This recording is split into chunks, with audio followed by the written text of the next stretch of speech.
Hallo miteinander, I'm Geshedi6 and this is Tenjou no Tempest. Last time we finished the game, but we can't just leave it at that. Throughout the Let's Play, I've been repeatedly going on about alternative spell cards. It's time we see some of those in action, which is why we're all the way back to our first boss, the Moon Rabbit Resen. Just as a reminder, what final spell card you encounter is determined by your performance during the fight. Most commonly, whether or not you've been hit by a certain attack. In Resen's case, that happens to be the big-ass lasers she uses during her fourth phase. In the LP, we always eluded those, but this time one of them got us.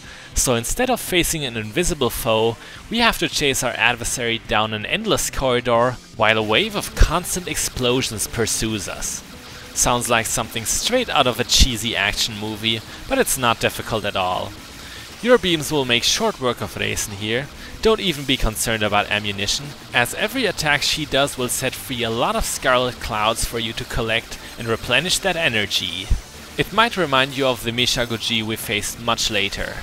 Every once in a while, you'll get a chance for close combat, which will make this spell card go by even faster. As for the explosions following you, they do hurt, but they don't put you under too much pressure. Understandable, this is only the first stage. On top of that, it's the spell card meant for players who didn't do so well. Game's gotta have some mercy. We're now back at good old Futo. Here's her alternative spell card, supposedly the one you get for doing well. What constitutes doing well here? I really don't know. I tried looking for information online, but this game is just so obscure, it's very hard to find much about it. Anyways, unlike the spell card we encountered in the LP, which was very heavy on the projectile side, Futo is now trying to brutally smash our face in. This is one of the earliest, if not the earliest spell card to test your reactions for dodging. An activation can only be achieved from Futo's massive strikes. Problem is, the game gives you only a very small time frame for what it counts as a successful dodge. Before you can find the precise timing, this one might take you a little bit longer. The fact that it's a very intimidating attack doesn't help as well. It might make you twitchy so that you'll dodge early and miss your chance, which is too bad. But dodging too late, well, that's not dodging at all. You'll be in for some ouchies. As I already revealed in episode 2, I really don't prefer this spell card to the one we got, but it's still manageable. None of the two in question will really invoke any major emotions in you. In the case of Nua's final spell cards, this will be a whole different story. Every time you hear the screech that announces the following one, your hearts will be filled with joy. Because that means you won't be blasted to bits by Nua's annoying minions. Nope, all Nua does now is transform into the actual Nua of legend. A chimera sharing features of a monkey, raccoon dog, tiger and snake. It always amazes me how Zun can take the most horrifying creatures and turn them into tender little girls. Once again, I can't really tell you what you need to do in order to get to this phase. I could take guesses, but they're probably all dead wrong. What I'm sure about is that it can't be anything too exotic. I've encountered this one a good few times in the past already. So, there's basically two ways to go about this. If you want to play it safe, you can stand in a corner and let Nua come to you. That way it'll be pretty easy to avoid her lunges, but you likely won't make the time bonus. Instead, we are chasing after her. That gives us opportunities for melee, and will also more likely provoke her to roar. This roar, you might have guessed it, is the only thing that gives you an activation if dodged. I can only repeat what I said at Futo before, getting the timing down is not easy here, and should you mess up, it will hurt a lot. Nevertheless, this is still the vastly easier spell card alternative. Just don't get carefree and underestimate it, it would be a shame to fail this one. Now Yugi, I've hyped up her alternative spell card quite a lot. I've done enough testing now to confirm that you do indeed need to never get caught by her melee combo. Doing so will lead you to this game's rendition of Knockout in 3 steps. In Subterranean Animism, this was probably the most character-defining spell card for Yugi. Extremely violent and intimidating, but also very exploitable with safe spots. It's pretty much the exact same thing here. After the third strike, you can go in and deliver that beating. You shouldn't do so any earlier, because Yugi will have a hazardous damage shield. The one she built up just now by that Super Saiyan screaming fit she had. Yeah, that one does have a purpose. It's not just for fun if that's what you thought. All in all, the procedure here is a pretty simple one. You stay near the center for the first strike, on the second you escape to the corners, and you return after the grand uppercut. You can get an activation if you dash through that one, but we won't. Why? Because I'm in all honesty scared. You likely can't imagine that, and I don't blame you. Through our formulaic behavior, this spell card must seem very repetitive, maybe even downright boring. I'll tell you what, if you're up against this, you will not be bored. I think your hands will be shaking. I know mine were. But this is the point where we're just about done with it.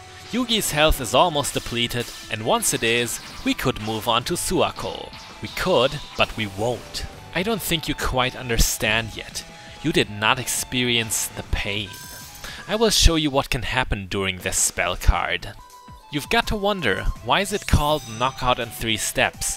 Why not Great Exhaustion in 5 steps? Or Mild Discomfort in 42 steps? If that's the name of your signature attack, by the way, you might want to overthink your strategy. Answer: if Yugi says you're knocked out in 3 steps, she means it. That last uppercut is the only instant death in the game, besides pitfalls and water. But is that all there is to this? Nope. On contact, the aura that Yugi has during her combo, as well as the floating energy orbs, will knock you into the center of the arena and lock you in a kind of super paralysis. You won't recover from this effect before the final strike hits you, so technically everything here kills you in one shot. Except the lava. And now you know why doing bad on purpose may be a smart thing. It's to avoid this spell card. Last but not least, here's Suako again. As for what decides your final spell card for this one, remember that black orb I told you about? The one that gives you an affliction which messes with your regeneration? I'm fairly certain getting it at least once damns you for this phase. We never did, so we saw the Mishaguji. How am I so sure about this? Well, the fact that these snakes Suako summons also carry said disease is kind of a dead giveaway. And oh boy, we just contracted it, signified by those purple fumes we're now emitting. The same remedy applies as earlier in the fight, catching a weather effect. Easier said than done though, as these snakes very rarely leave Suako unprotected. Now the general idea for this part of the fight is not to be too aggressive, even less than we are right now, my bad. Stick to your beams and keep your distance, and wait for Suako to go on the attack. That's your chance to counter. I know that's a pretty obvious thing to tell you, but on the other hand, I've lost to this phase in the past. Maybe 2 or 3 times already, I don't quite remember. What I do remember is that it was always because I got too impatient and tried to brute force my victory. Bad idea. Those snakes will ruin your day. So many snakes in this game. Apart from these here, we had a rock snake. Nuo also had some snakes. In fact, she's a quarter of a snake herself. Oh, and the heads of the Mishaguji, they've got to count for several. Fun little fact. I ended my LP prior to this one, which was Snake Rattle and Roll on the NES, with the smug words that my next project would have a lot less snakes in it. That is very debatable. I had not actually played the full version of Tenjou no Tempest yet when I made that bold statement, and I should have choked on my words. Why oh why does it always have to be snakes? The next matter we have lined up for our bonus is a suggestion I got. We have missed a total of 2 precious fault lines in our run, so let's take a look where they were. This is the 3rd segment of stage 2 at the Wind Fairy puzzle. Back then, we took both leaps in succession so that we wouldn't have to refresh our weather effect. But if you stop at the middle platform and take a look around, you will discover the stealthy little rascal down here. Special thanks go out to MoTK user Sagren here. I didn't actually know about this one, but he told me. Of course, getting that fault line means you have to rely on this Wind Fairy to advance, which can be a bit annoying. In fact, this time she was especially uncooperative. Nonetheless, in my opinion, there is no fault line in this game that is not worth getting. The other one was in stage 3, near the end of its first segment. I did know about this one, so it was only my own forgetfulness that made us stumble past. It looks like a bottomless pit at first, but crouching long enough will let you see solid ground. If it seems like a place you don't want to go to, it looks far worse than it really is. Once again, it's worth your time and effort. There's one last thing I really wanted to include. What you're seeing now is trial version 0.2 of the game. A demo so early, I don't think you can even get it anymore. Somehow it was still collecting dust on my hard drive. A lot of its aspects were improved upon later. For example, the grainy sprites. The music was also noticeably revamped. But what really stuck out to me was the artwork. Everyone here has the same cutesy expression for their dialogue portraits, complete with big bulging anime eyes. For the final version of the game, these were exchanged for distinguishable, less facially centered portraits that better reflect a character's attitude. The spell card drawings also turned out completely different in the end. In said old version, the characters look a lot more like they're posing for a camera. Very static overall, like someone who's about to be dumped from the next top model. It comes to no surprise they were changed to seem a lot more in motion, with a lot more emotion. Now you can believe that these characters are fighting with all their determination.